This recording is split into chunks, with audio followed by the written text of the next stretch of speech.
Me feel Okay, I think we are live. We're certainly not dead. So, everybody, I think you know me, Carol Kauffman, and I am the founder of the Institute of Coaching with the wondrous Margaret Moore and Susan David. And I am here with Jean Paul Stevens. He is a whole bunch of things. He's an associate professor of organizational behavior at Weatherhead. I think you've worked with a lot of famous people there. It's a school of management. And the other thing, this is why we really like him. He is also, professor, but he's also a practitioner. He's also a researcher with many publications on things that are actually interesting. Very wide perspective on leadership. So I was reading a bunch of your papers. He's got papers and experience with managers to conductors of choirs. He's a musician himself. To, you won't expect what's next, construction sites, to CEOs and their chairs. So, John Paul, why don't you just sort of start talking about what's fun for you to talk about with the whole emotion carrying stuff, etc. sure. You want to give you an origin story? I can Yes. do that a little bit. You see what people think. So well, first of all, thanks for having me. Thanks for creating this space for academics like myself to hopefully give back to the practice of coaching because so this is a big plug where us in the academy, we really honestly want our work to be relevant. We don't just say that. And how we can contribute to the practice that IOC is behind and that all of you are doing out in the world, shaping leaders, shaping future leaders, because we need that, right? The world needs that. So thank you for that, and thank you for um, giving me some time to chat with you. So emotional carrying capacity, that it's a mouthful, I will say that. But that began with the work with my doctoral student advising, Jane Dutton at the University of Michigan, who's since retired. So Jane is part of the founding group of the Center for Positive Organizations at the Ross School at Michigan. And part of the founding sort of documents, if you will, is this book on positive organizational scholarship, where there's this original chapter that's hugely cited on high quality connections. So Jane had been thinking a lot about how relationships are really at the core of an energized workplace, right? What makes people want to go to work? For most of us, I think it's our relationships. And I think and that matters, right? We see that in this post-pandemic world, we were all very disconnected, working from home, showing up sometimes in the workplace. Our relationships have definitely shifted, and we see that affecting how engaged people are, right? Um, Huge. yeah, right. So she's been talking about this for a long time, as have many others. So along with Emily Heafy, who's now at UMass Amherst, both Jane and Emily developed this idea, this concept of high quality connections. Essentially, how do we know when we are in this generative, life giving moment with someone else? And I'm not just saying this, but Carol, you've been very good at creating those high quality connections where we both sort of feel we can laugh, we can talk, we're getting to know each other, we feel more alive, right? Both in the moment and when we walk away from that moment. So really, it's about the experience of, it could be 5 seconds, could be 5 minutes, or it could be part of a long-term relationship, right? Um, and emotional carrying capacity is one of the dimensions that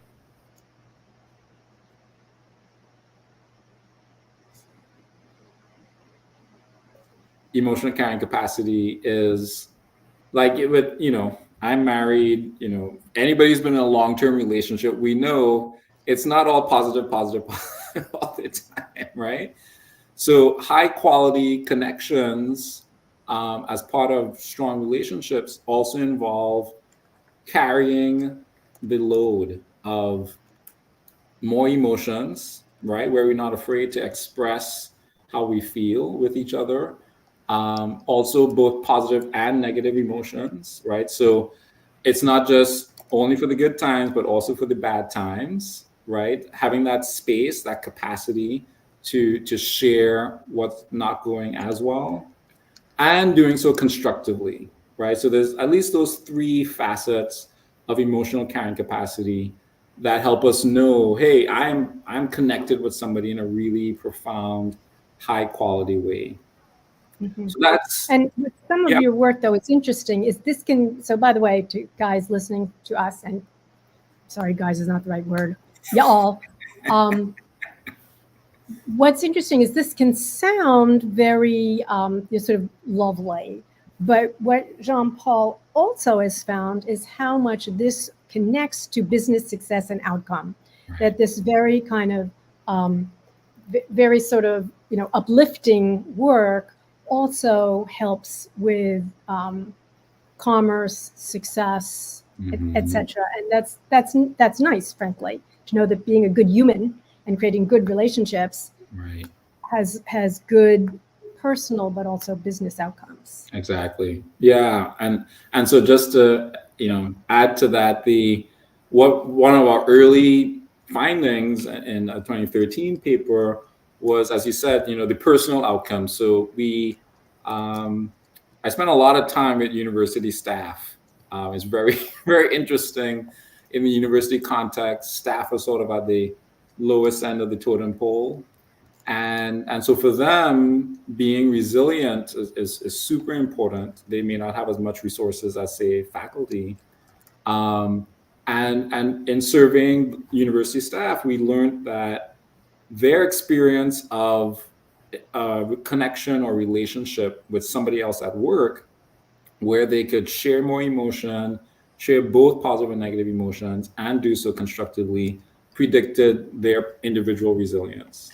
Mm, Yeah, and I think that was great, and then we were able to show that is also the case for top management teams, and work with Avi Carmeli, based in Israel, where he's surveying these teams and he's seeing, like, at the team level and at the top teams, it matters as well, right? That these folks aren't just about buy, sell, what's going on with the budget, what's going on with marketing. It's happening in a relational context where emotions are being expressed in a constructive way that, and again, aren't just positive, right? There's space for the negative, because mm. that's important so that we can get as much information as possible, right? So, so let me follow on with this, which is okay. So we have a lot of leadership coaches and coaches with us, and hi, some of you, Lawrence, Mohammed, Meredith, Patrick, and Donna Jones. It's a good thing your name isn't Dow.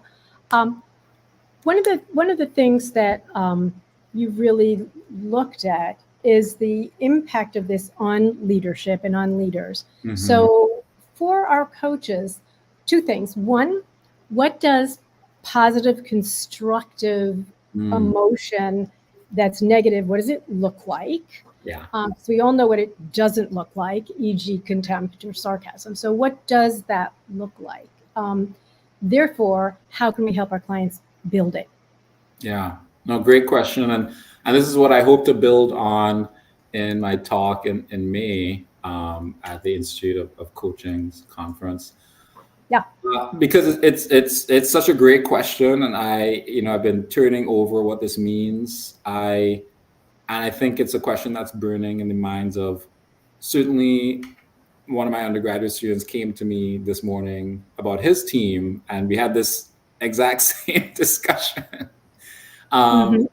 I think that there's a great deal that has to rest in intent, and, Okay.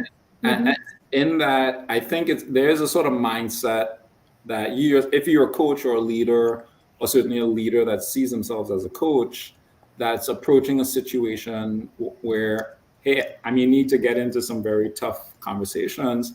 How do I engage with that constructively? I do think there has to be some intention set about the end goal first, and so Mm-hmm. checking in with the people involved about their end goal, and hey, if it's to move forward in a productive way, let's maybe state that out loud and return to that as needed. But let's get on the same page with that shared goal. And Mm. then I think holding generous assumptions, which is a term I got from Steve Taylor, in change management, where change is hard. There's always resistance to change. There's always some sort of fear or threat. And certainly with difficult conversations, there's typically a sense of threat.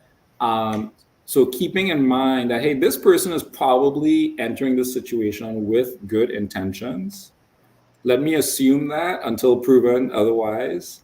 And let me hold that as I'm engaging with them. And let me demonstrate my own good intentions and be very explicit about it.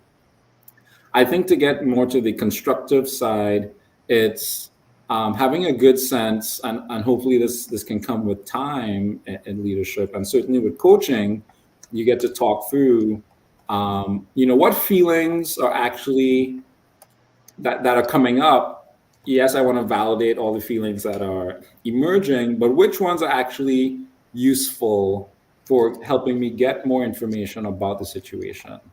Are my negative emotions, is anger as helpful as is that anger letting me know something about my own sense of fear about the situation? And maybe that lets me know, hey, I had a certain sense of risks, and maybe this person wasn't aware of those risks. How do I now communicate that?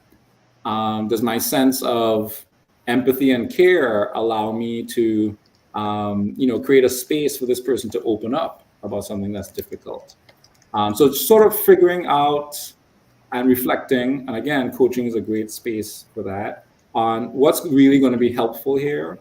And then if, for instance, it's in response to somebody's mistake or error or some sort of bad behavior, perhaps, I think going back to those generous assumptions and saying, let me employ some curiosity first.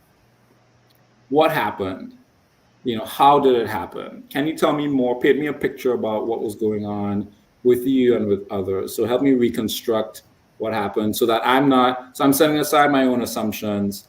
I'm giving space, particularly if that person's scared or feels threatened, sort of empowering them to fill in the blanks. And then I think last thing I would add is in the communication, reflecting back to that person, how their emotions, how their actions were helpful or not as helpful for that big goal, right? So remember, you start off with, here's the intention and the goal around what we're trying to do around this conversation.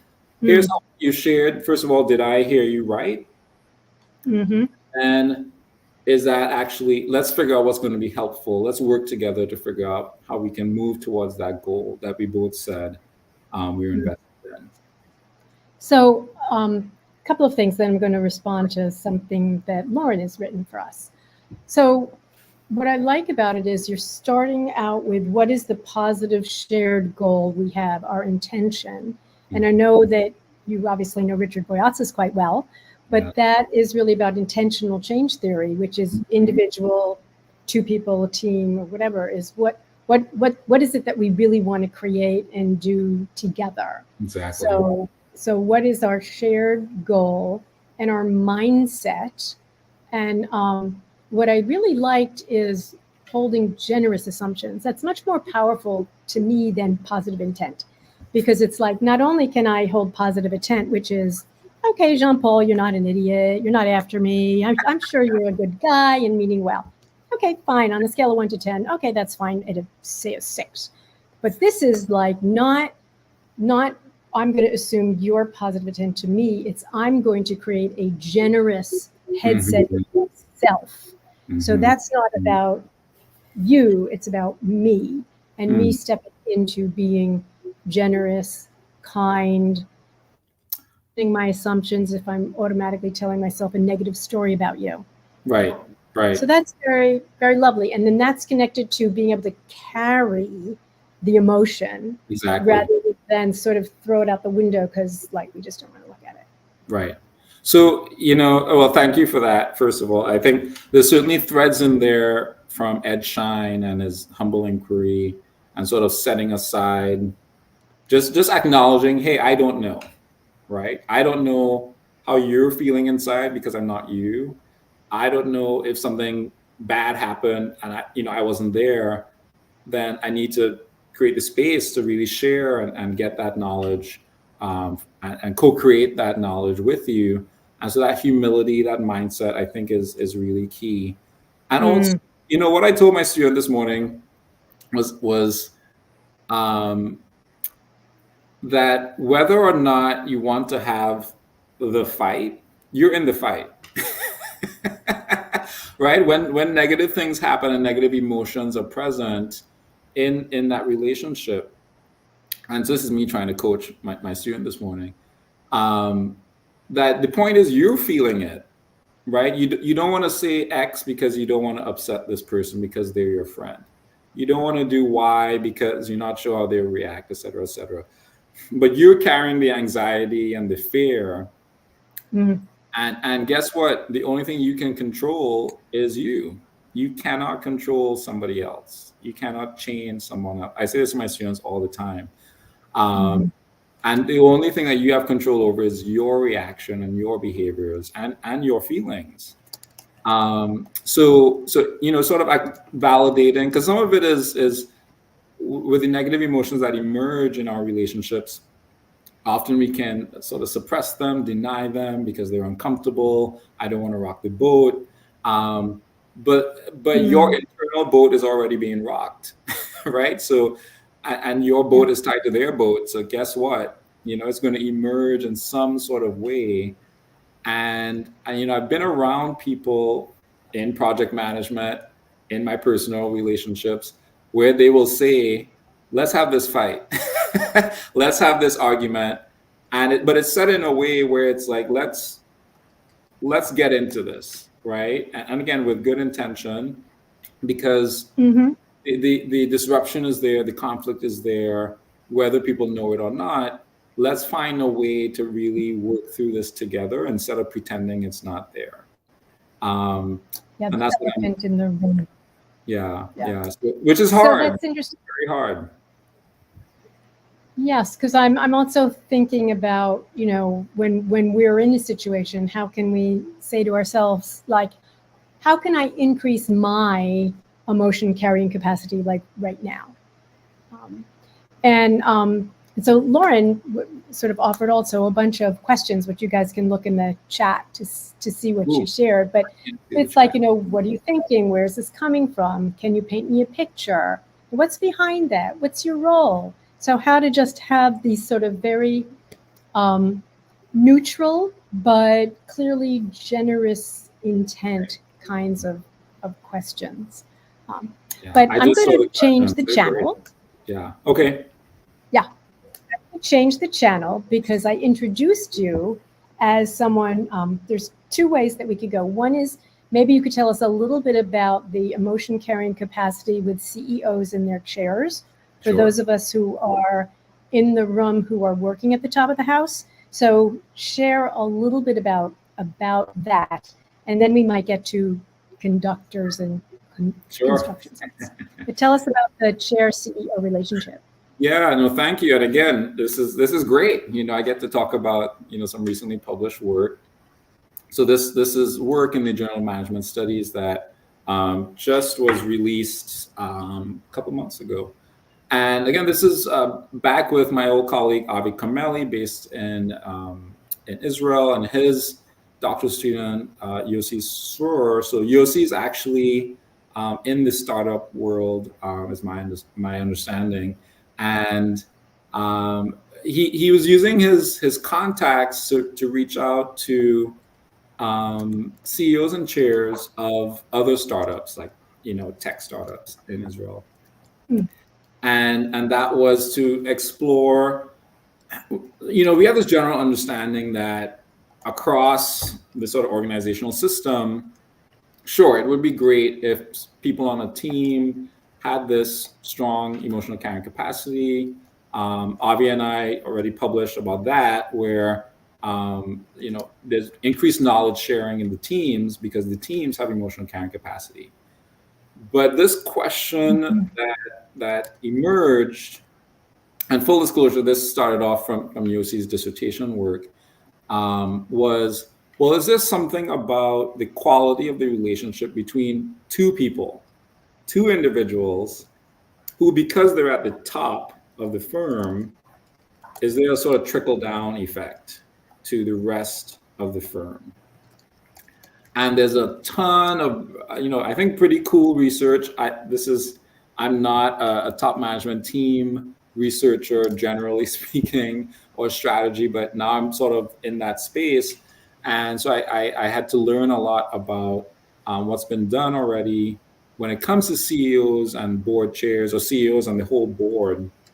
And so there's a lot of good work out there, but we found that nobody had asked that specific question about the relationship between these two people.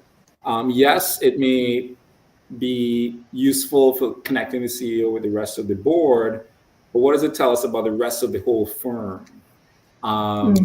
And so there was, first of all, surveys, and we weren't able to get sort of pairs, which would have been ideal, pairs of CEOs and chairs. If you think about it, very sensitive sort of, as I'm sure the coaches are well aware, very sensitive portion of the organization. So that was a challenge. But we did get a set of CEOs and a set of board chairs, and both sets were able to demonstrate in the quantitative portion of the study through survey questions that yes, they do value their relationships with each other. They do value the emotional carrying capacity with each other. So that ability to constructively share both positive and negative emotions, they both cared about it. And that was positively related to their sense of, hey, if we are basically showing a high quality relationship, if the two of us are in sync, then the rest of the firm, there's a climate that gets created because of how we treat each other. There's a communication climate that gets strengthened and enabled, right? So if basically some of the mechanisms we found, or at least inferred, were that people are witnessing what's happening at the top.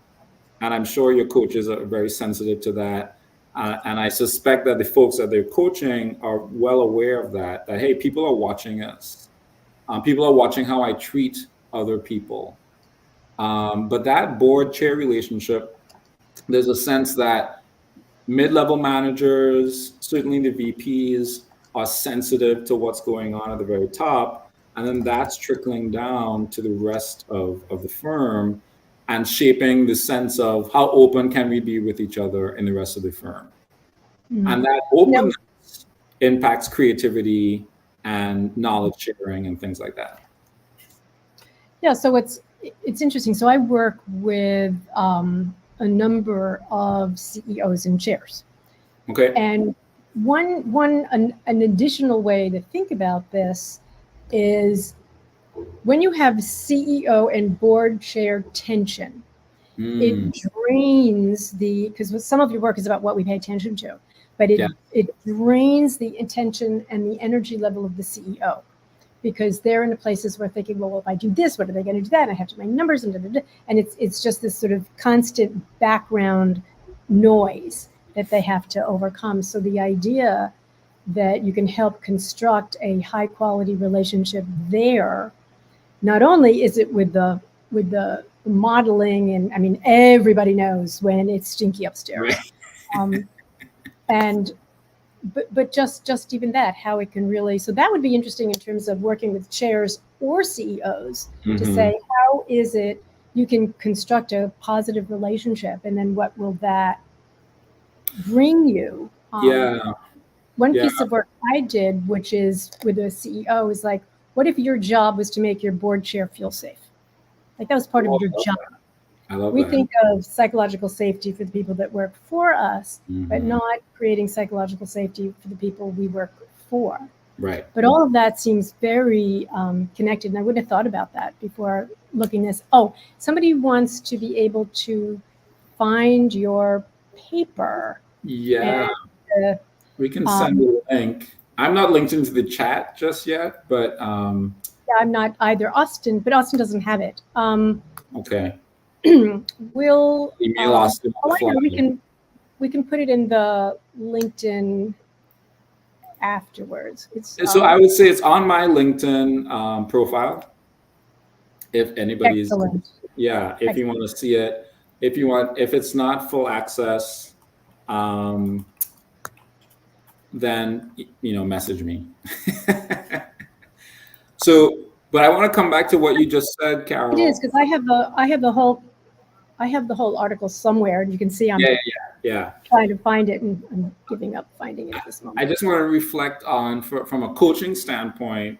I love that um, pushed or nudged the CEO to really consider the relationship with the chair. I think I could see the relevance in, hey, it's not just about you role modeling leadership as a single individual, but you're role modeling how to relate to others. And people are actually watching not just you, but they're watching the relationship and they're learning, is this place a safe place to have productive conflict? Is it a safe place to praise and value each other?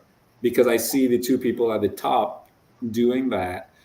And the backdrop to that is, the board chair is at least in our research is often positioned to monitor, right? The board's there to monitor the CEO and make sure the CEO executes on the strategy and doesn't cheat or do anything bad. So there's already historically set up this very contentious relationship, the way it's structured.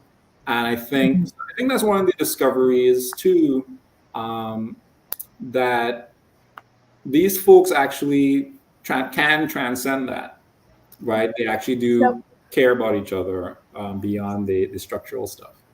we have a good comment here from Patrick Ballin. I hope I'm saying your name right. And I mean, he says, do you have a view on the relationship between the emotional range of the coach or Mm-hmm. client, but we'll stay with Mm-hmm. coach, and what you're describing is emotional carrying capacity? Does the evidence suggest it helps to bring us to have as broad emotional carrying capacity as we can, and then sort of bring that to our leaders that we work with? Mm-hmm. That's a very good, Patrick, that's a very good application. Yeah, I like that. How do we make sure we build it? Because you can't give what you don't have, you know. That's So, true. That's true. so Yeah, and thoughts?